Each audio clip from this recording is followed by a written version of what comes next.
Hey guys, andito kami ni Nika sa isang Thai restaurant dito sa Maryland.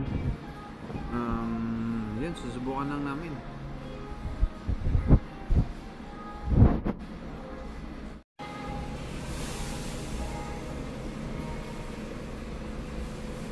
Kami ang first customer of the day. Lunchtime. Hi guys, ito na yung order namin. Pad Thai at saka Pad Kapaw. Ayan guys, mango sticky rice.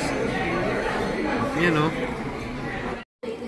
Alright guys, food adventure kami ni Madam ngayon. Dito kami sa Rockville. First time namin sa lugar na to. Parang ano yung town center, no?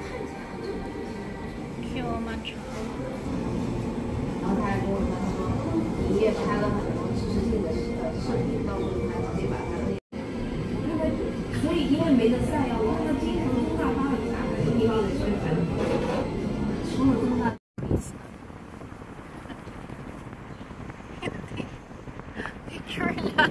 Story sabi mo eh. Pwede namang picture yung story, di ba? Okay, fine.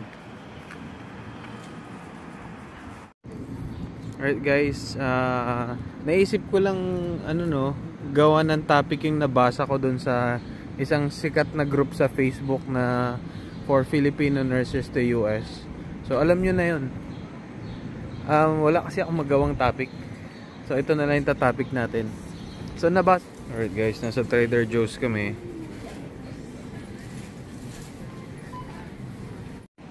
So yun, balik tayo guys. May nakita kaming topic nga doon nga sa sikat na Filipino nurses to US na na group page sa Facebook.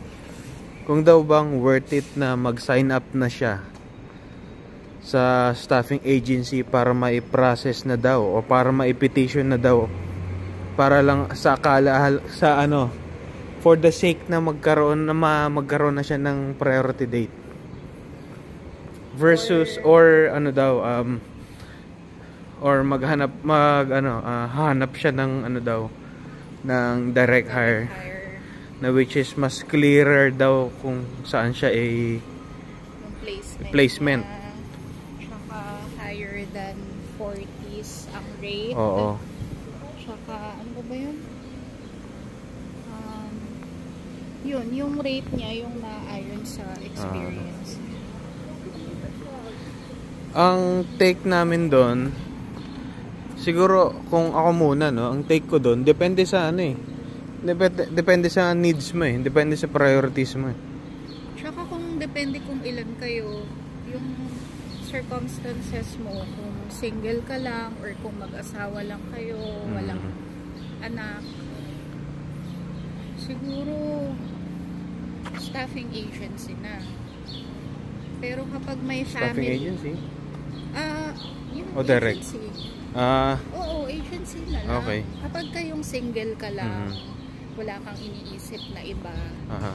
Kapag or mag-asawa lang kayo, na gaya natin, mag-asawa na nurse, ganun. Gusto ko kasi, naisip ko kasi na, or parang kasing gusto kong sabihin na okay lang naman mag-staffing agency, pero yun nga, baka bias lang ako dahil siguro sinuwerte lang kami dun sa staffing agency kung saan kami dati dahil livable naman yung wage na binibigay nila sa amin. At saka hindi sila, dalawa lang kasi tayo, wala pa tayong anak. At saka dalawa kami, wala pa kaming anak.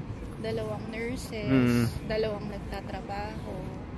Pero kasi kung kunwari family, let's say family of 3 or 4, tapos ayun, ewan ko, hirap din. Mahirap din siguro, no? Oo. So kayo ba, sa mga nurses dyan, ang mga nanonood, comment nga kayo kung sa tingin nyo ba na mas okay na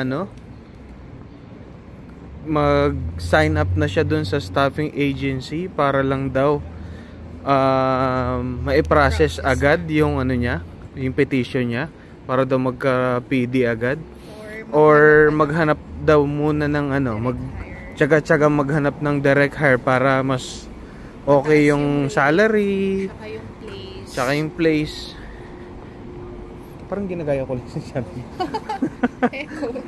Sa ayaw pamukuhanan, ha? Ano, pero kung halimbawa, kagaya nyo kami, dalawa lang kayo, mag-asawa, ganyan, wala pang mga anak, siguro mag-staffing agency na lang kayo. Pero depende rin kasi sa staffing agency. Tayo kasi, gaya nga ng sinabi mo kanina, sinuwerte tayo dun sa agency natin. Kasi ako sa tingin ko, kung pamilya kayo dito tapos isa yung magtatrabaho as nurse, kaya naman, no, pero para mas komportable yung ano, yung ano nyo, yung pamumuhay nyo, kailangan talaga mag-pick up din ng shift, extra shift, para lang hindi magsakto-sakto yung ano nyo, yung parang mangyayari parang paycheck to paycheck, no? Parang gano'n. Para hindi naman maging gano'n yung situation nyo. So yun lang. Kasi kahit direct hire ka, tapos may family ka, may mga pinapakain ka, parang kailangan mo pa rin mag-pick up ng extra shifts, Oo. Ano yung big puppies? Saan nga tayo Naisip ko kasi guys, parang wala na rin ako may topic. So gagawa tayo ng mga gantong segment na pipili tayo ng mga topic na pwedeng, or pipili tayo ng mga inquiry dun sa group na yun para maging topic natin. Actually, okay rin yung gawin yung ganun kasi para makita ko kung meron ba akong may ko-contribute sa ganong inquiry. So yun,